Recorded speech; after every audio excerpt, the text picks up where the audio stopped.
우리 다 같이 일어나서 마가복음 7장 31절에서 37절 말씀 교독하고 37절은 함께 읽도록 하겠습니다. 제가 먼저 31절 읽습니다.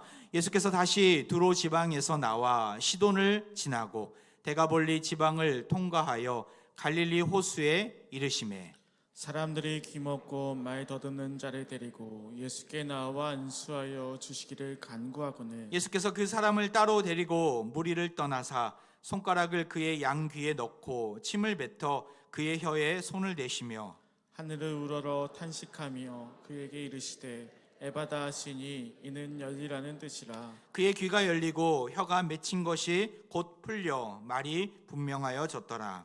예수께서 그들에게 경고하사 아무에게도 이르지 말라 하시되 경고하실수록 그들이 더욱 널리 전파하니. 함께 읽겠습니다. 사람들이 심히 놀라 이르되 그가 모든 것을 잘하였도다. 못 듣는 사람도 듣게 하고 말 못하는 사람도 말하게 한다 하니라. 아멘. 자리에 앉아주시기 바랍니다.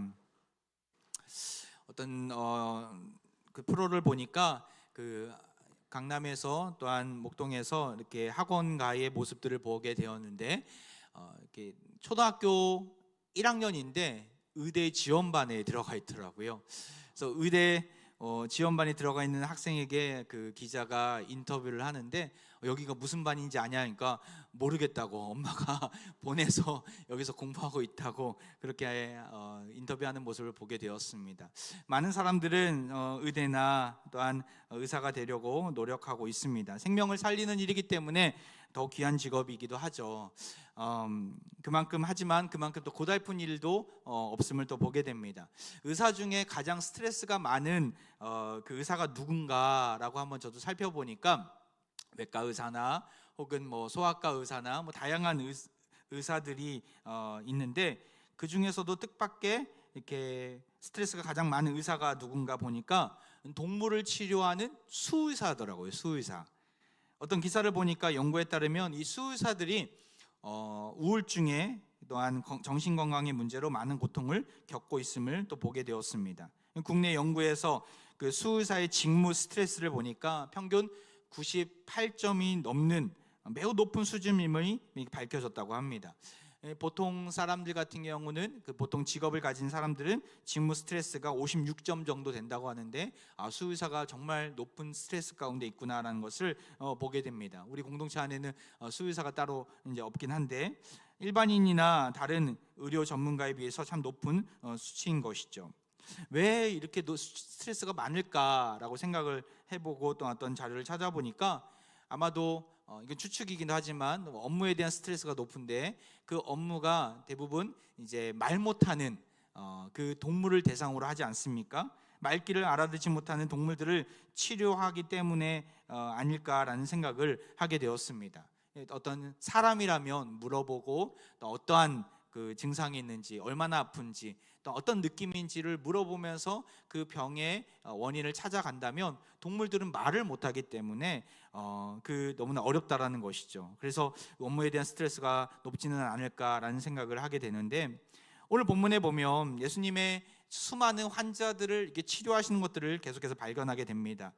그럼에도 누가 가장 힘든 대상이었을까? 예수님은 능치 못함이 없는 능력을 가지신 분이기 때문에 힘들다기보다는 말씀만으로 다 고치셨지만 우리의 상상의 나래를 펴면서 누가 가장 힘든 그 환자였을까라는 생각을 하면서 오늘 본문에 나온 말 못하고 듣지 못하는 사람 아니었을까라는 생각을 하게 되었습니다. 오늘 본문에 한 사람이 등장하고 있습니다. 지금 예수님은 어디에 계십니까?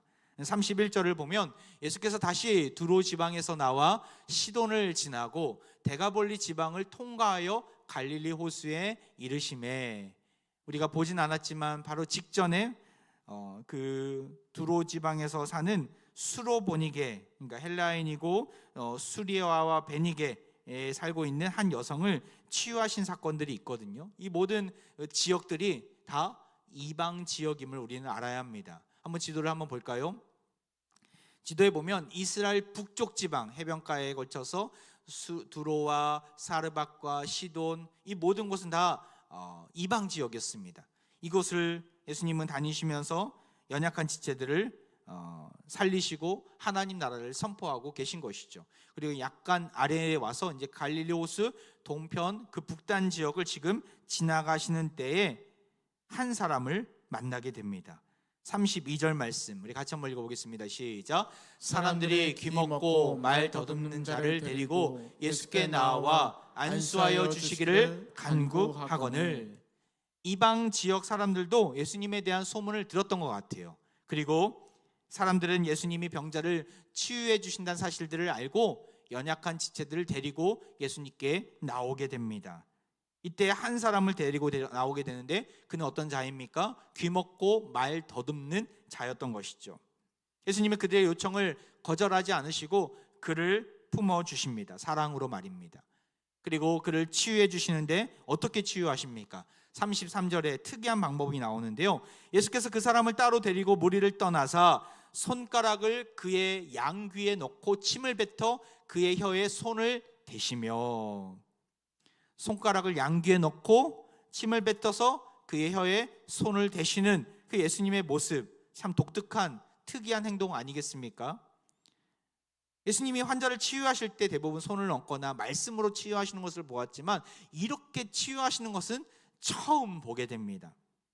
한 번도 사용하지 않은 방법으로 그를 치유하고 계신 것이죠. 그렇다면 왜 예수님이 이러한 행동을 보이셨을까요? 여러분, 이 본문을 읽으면서 많고 많은 방법 중에 왜 이런 방법을 예수님이 보여주시는 걸까? 그런 의문쯤 가지지 않습니까? 그 이유가 있어요. 바로 예수님은 그에게 눈높이의 교육을 하고 계신 거예요. 눈높이에서 사랑으로 다가가시는 것이죠. 그는 지금 어떤 병자라고 얘기합니까? 말을 잘 하지 못하고 귀로 듣지 못하는 자였습니다. 그저 볼 수는 있지만 말하지 못하고 듣지 못하는 자였던 것이죠. 그런 그에게 예수님은 찾아오셔서 보여주시는 거예요. 사랑으로, 행동으로 그에게 치유의 방법을 보여주고 계십니다. 그리고 예수님의 치유를 온몸으로 경험케 하신 것이죠. 우리 예수님은 이렇게 각 사람의 형편과 상황에 맞게 그에게 다가와 주십니다. 듣지는 못하는 자에게 행동으로 보여주시면서 다가오신 것이죠. 예수님이 사람들에게 다가갈 때는 이런 방법들을 참 많이 씁니다. 각자 형편이 다르고 상황이 다를 때 그 형편과 상황에 맞게 예수님은 다가와 주십니다. 우리가 잘 알고 있듯이 요한복음 3장에 보면 사마리아 여인이 등장하게 되는데 그는 우물가에 사람들의 눈을 피해 몰래 물을 기르러 온 여인이었죠. 그에게 다가가서 물을 좀 달라 하시면서 그녀의 마음을 열어주십니다. 그리고 그녀의 마음을, 갈급한 그녀의 마음을 사랑으로, 말씀으로 헤아려 주시는 것을 우리는 알고 있습니다. 그리고 요한복음 21장에 보면 밤이 맞도록, 밤이 새도록 물고기를 잡지 못한 그 베드로에게 찾아가 주셔서 베테랑 어부였던 베드로에게 그물을 배 오른편에 던지라 말씀하고 계십니다. 그러면 잡으리라라고 말씀해 주시면서 결국 베드로가 눈이 열리고 부활하신 예수님을 발견하게 되는 내용이 요한복음 21장에 잘 기록하고 있습니다. 이런 모습들을 보면 예수님이 어떠한 똑같은 방법으로 사람들을 그냥 대한 것이 아니라 각자의 형편과 상황에 따라 그의 직업, 나이, 지역, 출신에 따라 다가가 주셨구나, 복음을 증거하셨구나라는 것을 알게 됩니다. 그 마음과 상황을 아시고 가장 적절한 방법으로 어루만져 주신 것이죠. 예수님이 우리에게 다가와 주실 때도 마찬가지입니다. 물론 말씀, 한결같은 말씀은 똑같겠지만 우리의 형편과 상황을 아시고 가장 적절한 때에 만나 주시고 찾아와 주십니다. 왜요? 우리 주님 우리보다 우리를 더 잘 아시는 분이기 때문에. 시편 139편 1절에 이런 말씀이 있어요. 여호와여, 주께서 나를 살펴보셨으므로 나를 아시나이다. 나를 아시는 분이에요. 여러분들에게 예수님은 언제 찾아와 주셨습니까? 저에게 있어서 가장 보잘것없고 연약한 때가 언제냐고 묻는다면 저에게 있어서는 청소년 시기라고 말할 수 있습니다.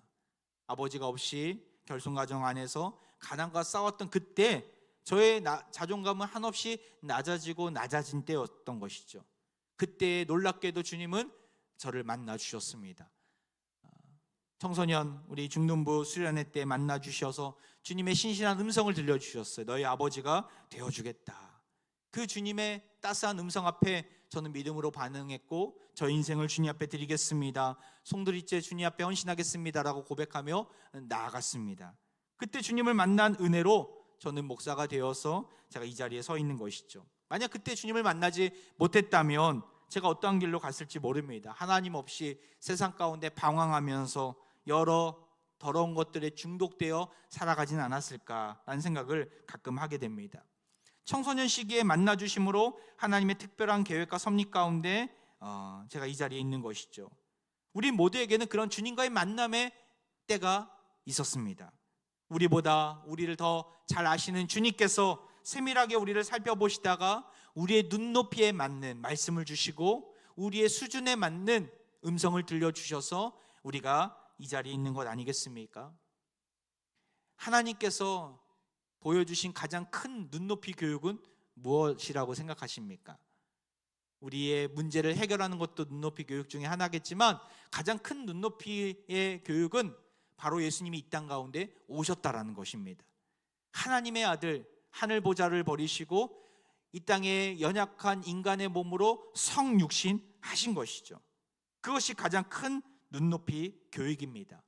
우리를 살리시려고, 우리를 위해 죄의 대가를 치르시려고 십자가에 달려 죽기 위해 우리의 이 땅 가운데 오셨다라는 것. 그 놀라운 사랑을 받은 우리는 어디에 서야 합니까? 바로 연약한 지체들, 주님을 알지 못하 방황하는 지체들, 그들의 눈높이의 자리에 서야 합니다.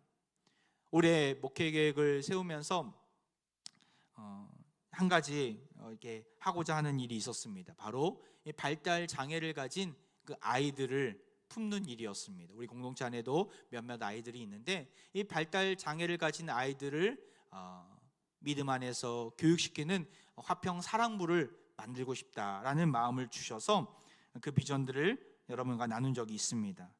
이제 때가 점점 다가오는 것 같아요. 바라옵게는 한 2-3개월 정도 잘 준비해서 또 우리 헌신자들을 잘 모집해서 후반기 안에 시작했으면 좋겠습니다. 이 한 부서 안에 전 연령대를 다 넣을 수는 없기에 한 유치부부터 우리 유초등부, 우리 초등학교 어린이까지 우선으로 생각하면서 만들고 나서 이제 그 아이들이 자라면 뭐 이제 중고청의 자리까지 만들면 좋겠다라는 생각을 하고 있는데, 장애를 가진, 발달 장애를 가진 아이들도 복음을 들을 권리가 있습니다. 말 못하고 잘 들리지 않는 환우에게 찾아가 주셔서 그에게 맞는 눈높이 교육을, 눈높이 맞춤식 치유를 보여주신 주님처럼 우리 또한 몸이 연약한 아이들에게 다가가서 이 눈높이 교육을 진행하기를 원합니다. 조만간 이 화평 우리 사랑부 섬김이 우리 선생님들을, 교사들을 지원받고자 합니다. 처음에는 전문적인 지식이 없어도 괜찮습니다. 계속해서 교회 안에서 훈련되고 또한 그 지식들을 갖춰가면 됩니다. 중요한 것은 이 예수님의 마음이 필요한 것이죠. 예수님의 태도가 필요한 것이죠. 어떻게 해요? 예수님의 이 눈높이 사랑의 마음을 가졌는가가 중요한 것이죠. 주님의 마음으로 함께 하실 분들은 조만간 공지할 이 화평 사랑부 교사 자리에 지원하셔서 우리 하나님 나라를 세워가기를 간절히 소망합니다. 이렇게 눈높이 치유를 하신 주님께서 이 환자에게 어떻게 더욱더 다가가 선포하십니까? 우리 34절, 35절 말씀 함께 읽도록 하겠습니다. 시작. 하늘을 우러러 탄식하시며 그에게 이르시되 에바다 하시니 이는 열리라는 뜻이라. 그의 귀가 열리고 혀가 맺힌 것이 곧 풀려 말이 분명하여 졌더라. 뭐라고 선언하십니까? 에바다라고 선언하십니다. 예수님이 사셨던 시대는 그 유대 지역은 아람어로 서로 통용했던 시대입니다. 그리고 글은 헬라어로 썼지만 아람어로 통용했던 시대입니다.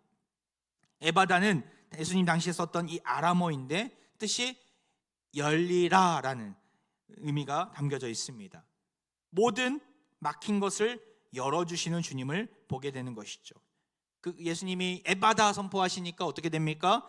그의 귀가 열리게 되고 말문이 열리게 됩니다. 더듬었던 그의 혀가 자유롭게 말을 하게 되고 또렷한 말을 듣게 된 것이죠. 이 예바다라는 이 열리라라는 이 한마디는 예수님이 이 땅 가운데 왜 오셨는지를 분명하게 증거하는 단어이기도 합니다. 예수님은 이 땅에 왜 오셨습니까? 죄와 사망의 권세 아래에서 고통받고 또한 좌절하는 모든 주의 백성들을 주님께 하나님께 가까이 나아가고 싶어도 죄로 인해서 막혔던 그 문을 그 벽을 허물어 주시기 위해서 열리게 하기 위해서 오신 분 아니겠습니까? 바울은 이 사실을 깨닫고 에베소서에서 이렇게 고백하고 있어요. 에베소서 2장 14절 이 말씀도 같이 읽어보겠습니다. 시작. 그는 우리의 화평이신지라 둘로 하나를 만드사 원수된 것 곧 중간에 막힌 담을 자기 육체로 허시고. 화평, 우리 교회가 우리 교회인데 주님이 우리의 화평이 되어주십니다. 왜요?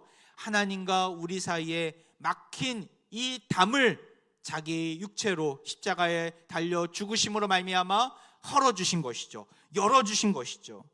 예수님의 이러한 공로로 인해서 우리는 하나님의 은혜 보좌 앞에 담대히 나아갈 수 있게 된 것입니다. 모든 막힌 것을 열어주시기 위해서 예수님은 오셨습니다. 믿으십니까? 우리의 영적인 눈과 귀도 마찬가지인 것 같아요. 예수님을 통하여 우리는 하나님께 나아갈 수 있는 것이죠. 우리 스스로 아무리 노력해도 사실 하나님 말씀을 우리가 손에 들고 있어도 이해하지 못하고 깨닫지 못하는 영적인 어두움 가운데, 무지함 가운데 있는 자가 우리 아니겠습니까? 하나님의 임재를 경험하지 못합니다. 하지만 믿음은 들음에서 난다고 했습니다. 바로 하나님 말씀을 들을 수 있는 귀를 열어주시고 마음문을 열어주셔서 주님의 음성을 듣고 우리 마음 가운데 믿음이 생기게 되는 것입니다. 우리는 전적으로 타락했고 전적으로 부패했기에 우리 스스로 믿음을 만들어낼 수 없습니다. 바로 말씀이 들려야 믿음이 생기는 것입니다. 이 들음조차도 우리 주님이 열어주셔야, 우리의 귀와 마음의 문을 열어주셔야 생기는 것입니다. 지금 우리는 이 자리에 말씀을 듣기 위해 서 있습니다. 여러분, 이것은 하나님의 놀라운 은혜인 줄 믿으시기 바랍니다. 내가 원하는 소원을 이루어 주시는 것도 은혜이지만 더 큰 은혜는 내가 말씀을 들을 수 있는 자리에 있다라는 거. 말씀을 읽어도 그게 뭔지 모르는 영적인 무지함에서 벗어나 말씀을 읽었을 때, 말씀을 들었을 때 나에게 주시는 메시지가 무엇인지 깨달을 수 있는 은혜를 주셨다는 거. 이건 하나님의 놀라운 사랑과 은혜인 줄 믿으시기 바랍니다. 혹 이 자리에 말씀을 들어도, 말씀을 읽어도 듣지 못하고 깨닫지 못하는 분들 계십니까? 주님께서 에바다 선언하고 계십니다. 우리의 영적인 눈과 우리의 마음과 우리의 귀가 열리기를 소망합니다. 삶의 모든 문제가 또한 열리기를 소망합니다. 나의 영적인 상태가 열리기를 원합니다. 그러할 때 우리에게 놀라운 구원의 은혜가 임하게 될 것입니다. 주중에 이사신방으로 한 믿음의 부부 가정을 방문했습니다. 우리 가정에, 우리 교회에 등록하신 지 한 3년 정도 되신 귀한 신혼부부이기도 합니다. 아직 아이가 없으니까. 3년 전에 이렇게 등록하신 귀한 젊은 부부 가정 가운데 2년 반 정도, 그러니까 우리 교회에서 등록하고 한 6개월 정도 지났을까요? 너무나 큰 어려움 가운데 있게 되었습니다. 뜻하지 않은 질병이 자매에게 찾아온 것이죠. 너무나 힘든 일이었고 고달픈 일이었고 혼자서는 감당할 수 없는 버거운 일이었습니다. 감사하게도 하나님은 우리 공동체를 만나게 하셔서 믿음의 중보기도 팀과 함께 기도하면서 가정계 식구들과 함께 기도하면서 이 어려움을 돌파해 나아가게 됩니다. 하나님의 은혜로 수술을 하게 되고 지금까지 건강하게 잘 지내고 계심을 보게 되었습니다. 얼마나 감사한지. 특별히 이 가정 가운데 큰 기도 제목이 있었거든요. 바로 자녀를 얻는 일이었습니다. 하나님께 간절한 마음으로 자녀를 달라고 기도하는 귀한 가정이었는데 감사하게도 제가 신방 가서 자녀를 달라고 함께 기도해야 되겠다라고 생각을 했는데 이미 자녀를 주셨더라고요. 벌써 임신한 지 7주차가 된 거예요. 얼마나 감사한지. 가정교회 안에서 서로 기도하면서 하나님께 매달렸는데 하나님이 태의 문을 열어주신 것이죠. 놀라운 에바다의 은혜가 이 가정 가운데 임했구나라는 생각을 하게 되었습니다. 그날 이사신방에서 저희가 이사신방 할 때는 항상 교회에서 준비한 말씀 핵자를 가지고 가거든요. 근데 그때도 말씀 핵자를 가지고 그 자리에서 말씀을 함께 보는데 빌립보서 말씀이 써 있는 거예요. 우리가 참 좋아하는 말씀 중에 하나인데 빌립보서 4장 6절 말씀을 한번 읽어볼까요? 시작. 아무것도 염려하지 말고 다만 모든 일에 기도와 간구로 너희 구할 것을 감사함으로 하나님께 아뢰라. 이 말씀을 받고 자매가 너무나 좋아하는 거예요. 근데 이 말씀을 받았을 때 자매가 그런 고백을 하더라고요. 목사님, 이 말씀을 보면서 제가 너무나 놀랐습니다. 왜냐하면 지난 송구영 신예배 때 말씀 카드를 받았는데 똑같은 말씀이거든요. 그때도 이 말씀을 받아서 너무나 기뻐서 핸드폰에도 저장하고 글을 지니고 다녔는데, 야, 오늘 이 액자로 더 크게 하나님이 이 말씀을 똑똑히 분명하게 들려주시니까 얼마나 감격스러운지 모르겠습니다. 이런 고백을 하더라고요. 하나님께서 이 가정 가운데 말씀의 은혜를 주셔서 모든 걱정과 근심으로부터 해결해 주셨구나. 육체적인 에바다의 은혜뿐만 아니라 영적인 에바다의 은혜를 허락해 주셨구나. 얼마나 감사하며 기쁨으로 신방을 다녀왔는지 모릅니다. 사랑하는 합양 가족 여러분, 우리에게도 이러한 에바다의 역사가 가정 가운데, 여러분의 삶 가운데 놀랍게 펼쳐지기를 축원드립니다. 삶에 고난이 있습니까? 아픔이 있습니까? 영적으로 갈급한 분들이 있습니까? 최근에 몇몇 분들 만났는데, 목사님 잘 기도가 되지 않아요. 말씀을 읽어도 은혜가 되지 않아요. 어떻게 하면 좋죠? 이렇게 고백하는 분들이 있었어요.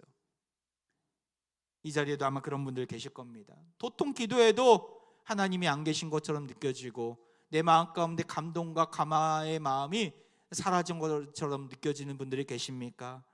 다시금 주님께서 그 마음의 문과 귀와 입을 열어주시기를 바랍니다.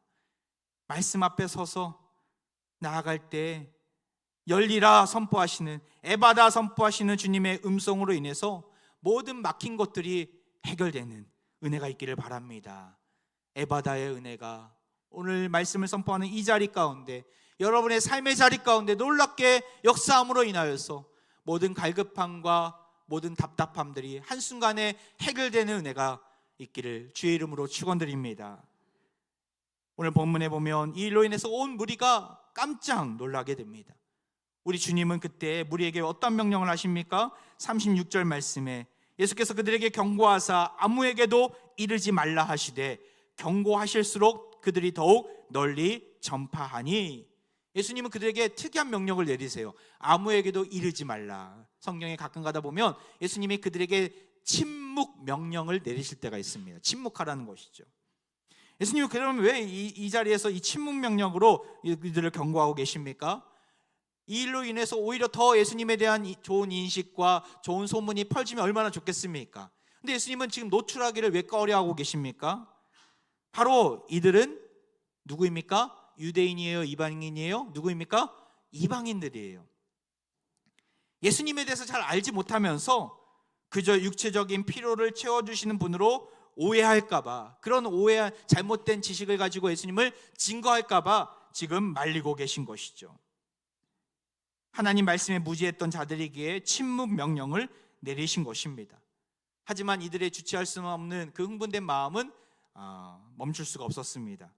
예수님을 향해서, 난 예수님을 위해서 뭐라고 증거하게 됩니까? 37절에 보면 사람들이 심히 놀라 이르되 그가 모든 것을 잘하였도다. 못 듣는 사람도 듣게 하고 말 못하는 사람도 말하게 한다 하니라.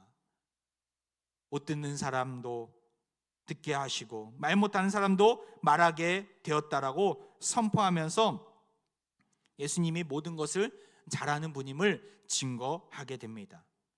이 본문 말씀은 사실 700년 전에 이미 예언된 말씀이기도 합니다. 700년 전, 예수님이 태어나시기 700년 전에 누가 활동했냐면 이사야라는 선지자가 활동했거든요. 이사야라는 선지자가 뭐라고 얘기했냐면 이사야서 35장 4절 6절 좀 긴데 제가 간단하게 한번 읽어보겠습니다. 빨리. 겁내는 자들에게 이르기를 굳세어라, 두려워하지 말라. 보라, 너희 하나님이 오사 보복하시며 갚아주실 것이라. 하나님의 오사 너희를 구하시리라 하라. 그때에 맹인의 눈이 밝을 것이며 못 듣는 사람의 귀가 열릴 것이며 그때에 저는 자는 사슴이 같이 뛰게 될 것이며 말 못하는 자의 혀는 노래하리니 이는 광야에서 물이 솟겠고 사망에서 시내가 흐를 것임이라. 여기 나오지 않습니까? 말 못 듣는 자의 혀가 열릴 것이고 말 못하는 못 듣는 자의 귀가 열릴 것이고 말 못하는 자의 혀는 노래할 것임을 지금 증거하고 있잖아요. 700년 전의 역사가 그 예견된 예언의 말씀이 지금 예수님에게 임하여서 하나님 나라가 이 땅 가운데 임함을 보게 되는 것이죠. 하나님의 오사 너희를 구하시리라. 예수 그리스도 성자 하나님이 이 땅에 오셔서 우리 인류를 구원하신 이 약속의 말씀 속에서 이런 놀라운 일들이 터져 버린 것입니다. 우리 하나님의 말씀은 반드시 성취됩니다. 여러분 믿으십니까? 하나님께서 우리에게 주신 예언의 말씀은 반드시 성취될 줄 믿으시기 바랍니다. 우리는 신구약을 뛰어넘어서 넘나들면서 이 말씀이 놀라운 하나님의 언약의 성취임을 알고 있지 않습니까? 사랑과 평가정 여러분, 우리는 그렇게 하나님의 말씀이 성취된 하나님의 말씀, 나에게 주신 약속의 말씀이 내 인생 가운데, 우리 삶 가운데, 우리 가정 가운데 놀랍게 성취될 것을 나는 정말 확신하고 있습니까? 아니면 너무나 가볍게 우습게 보고 있지는 않습니까? 나랑 상관없는 일이라고 여길 때가 많이 있음을 또한 보게 됩니다. 그러한 태도는 믿음 없는 자의 모습인 것이죠. 진짜 믿음은 하나님 말씀이 반드시 성취될 것을 확신하는 믿음입니다. 나아가 바른 믿음은 무엇입니까? 예수님이 누구이신지 아는 데서부터 시작되는 것이죠. 대부분의 사람들은 지금 나에게 있는 문제를 해결해 주시지 않으면 예수님은 안 계셔, 예수님의 말씀은 잘못된 거야 라고 생각하면서 나아갑니다. 치유와 기적에만 관심을 둡니다. 우리는 그보다 더 큰 하나님의 나라, 하나님의 계획을 바라볼 수 있어야 합니다. 하나님은 하나님의 나라를 성취해 가시는데 관심을 두고 계시기 때문에 그러하죠. 내 인생의 문제가 하나님 나라의 관점에 있어서 어떠한 관련이 있는가, 어떠한 관계가 되어 있는가, 나의 가정, 나의 직장, 나의 삶의 모든 문제가 하나님 나라의 관점에서 어떠한 관계가 있는가, 우리가 이 하나님 나라의 관점에서 볼 때에 하나님께서 이루어 주시는 주님의 손길을 경험하게 될 것입니다. 그렇게 예수님은 우리에게 이렇게 말씀하셨잖아요. 먼저 그의 나라와 그의 의를 구하라. 그리하면 이 모든 것을 너희에게 더하시리라. 하나님 나라와 하나님의 의를, 하나님의 공의를, 하나님의 뜻을 구하는 우리가 되기를 바랍니다. 예수님은 여기에 관심을 두고 계세요. 우리 또한 여기에 관심을 둬야 합니다. 삶에 여러 가지 어려운 문제들이 있습니까? 하나님 나라의 관점에 서서 주님 앞에 고백하며 하나님이 뜻하신 계획대로 이루어 달라고, 하나님의 영광이 내 삶 가운데 드러나게 해달라고 고백하는 우리 모두가 되길 바랍니다. 그러할 때 하나님은 에바다의 역사를 반드시 보여주실 것입니다. 한 주간의 삶도 주님 안에 머물면서 내 삶의 모든 문제가 하나님 나라의 관점에서 아름답게 열리고 성취되어 가고 이루어지는 은혜가 우리 삶 가운데 넘치기를 주의 이름으로 축원드립니다. 말씀을 마무리합니다. 작년까지 누가 저에게 문자를 보내면 이제 문자를 보다가 오타가 가끔가다 있잖아요. 이해가 안 됐어요. 왜 이렇게 문자를 보내지? 왜 성의 없이 보내는 거? 한 번 더 좀 체크하고 보내면 어떨까? 그 오타가 더 막 저에게 신경이 쓰더라고요. 근데 이제 저에게 노안이 찾아왔습니다. 저 또한 문자를 보낼 때 맨날 오타가 있는 거예요. 교육자들한테 보낼 때도 뭐 아를 어로 바꾸고, 오를 우로 바꾸고, 오타 투성임을 보면서 예전에 저의 남을 탓했던 그 마음이 자책이 되더라고요. 이렇게 연약한 나이구나. 육체적인 노안을 해결해 달라고, 열어달라고, 눈을 열어달라고 참 요즘 많이 기도하고 있는데, 우리의 육체적인 그러한 노안도 중요하지만 더 중요한 것은 무엇입니까? 바로 우리의 막혀있는 삶인 것이죠. 나의 영적인 삶도 마찬가지입니다. 여러분, 우리 삶 가운데 무엇이 막혀 있습니까? 에바다의 은혜를 달라고 기도하는 우리가 되길 바랍니다. 나의 질병의 문을 열어 주옵소서. 나의 경제의 문을 열어 주옵소서. 나의 자녀의 문을 열어 주옵소서. 나의 노후의 문을 열어 주옵소서. 더 중요한 게 있어요. 이런 것들도 기도하지만 더 중요한 게 뭐예요? 보이지 않는 영적인 문도 말입니다. 나의 온전한 영적인 귀의 문을 열어 주옵소서. 눈을 열어 주옵소서. 나의 입을 열어 주옵소서. 나의 갈급함을 열어 주옵소서. 우리가 이렇게 기도할 때 하나님은 우리의 삶 가운데 막혀있는 모든 것들을 해결해 주실 것입니다. 오늘 이 에바다의 기적이 사랑하는 우리 화평가족들에게 임하여 한 주간도 하나님의 열어주시는 은혜, 채워주시고 공급해 주시는 은혜를 충만하게 누리면서 날마다 하나님 나라를 경험하는 사랑하는 모든 화평가족들 되기를 주의 이름으로 축원드립니다. 이 시간 우리 함께 찬양으로 나아가는데요, 한 주간 정말 이 찬양 가운데 제가 참 많은 은혜를 누렸던 것 같아요. 어두워진 세상길을 주님 없이 걸어가다 나의 영혼 어두워졌네. 어느 것이 길인지 어느 것이 진리인지 아무것도 알 수 없는 그때에 주님은 우리의 눈을 떠뜨게 하셨습니다. 우리 이 시간 가사의 의미를 생각하며 박수로 찬양하도록 하겠습니다. 어두워진 세상길을 주님 없이 걸어가다 나의 영혼 어두워. 우리 박수치며 찬양합니다. 어느 것이 길인지 어느 것이 진리인지 아무것도 알 수 없었네.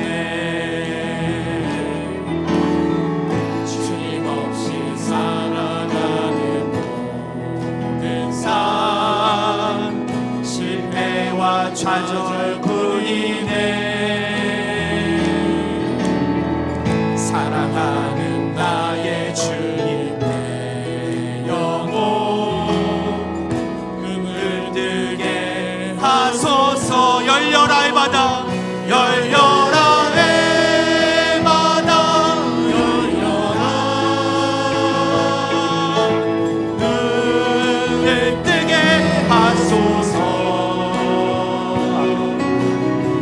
죄악으로 어두워진 나의 영혼을 나의 눈을 뜨게. 우리 1절 다시 한번 찬양합니다. 어두워진 세상길을 주님 없이 걸어가다 나의 영혼 어두워졌네. 어느 것이 길인지 어느 것이 진리인지 아무것도 알 수 없었네. 주님 없이 살아가는 모든 삶 실패와 좌절뿐이네. 사랑하는 나의 주님 내 영혼 눈을 뜨게 하소서. 열려라 내 바다, 열려라. 눈을 뜨게 하소서. 아멘. 죄악으로 어두워진 나의 영혼을 나의 눈을 뜨게. 우리 2절입니다. 아무것도 알 수 없고 아무것도 알 수 없고 아무것도 볼 수 없고 아무것도 들을 수 없네. 세상에서 방황하며 이리저리 헤매일 때 사랑하는 주님 만나네. 아멘. 어두웠던 나의 눈이 열리고 막혔던 귀가 열렸네. 답답했던 나의 마음 열리고 나의 영혼 살리네. 열려라 에바다,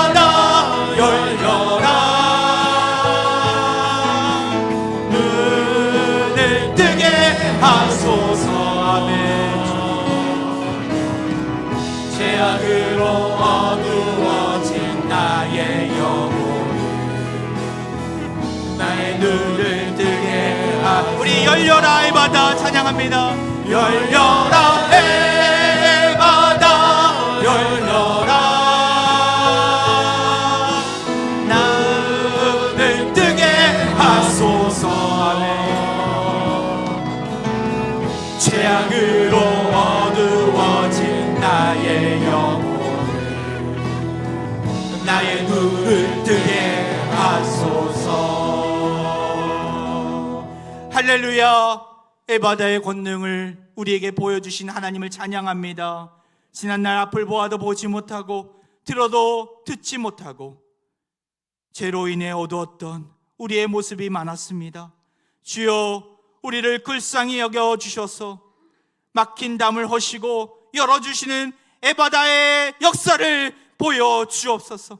우리의 영적인 귀가 열리게 하시고 주님을 찬양하는 입술이 터지게 하여 주옵소서. 한 주간도 더더욱 주님을 알아가게 힘쓰며 하나님 말씀을 듣고 믿음이 성장하는 은혜가 있게 하여 주옵소서. 이 시간 병든 육체와 상한 마음 위에 손을 놓고 기도합니다. 귀가 안 들리고 말 못했던 자와 같이 질병으로 연약한 화병 가족들이 그 환부 위에 손을 놓고 기도합니다.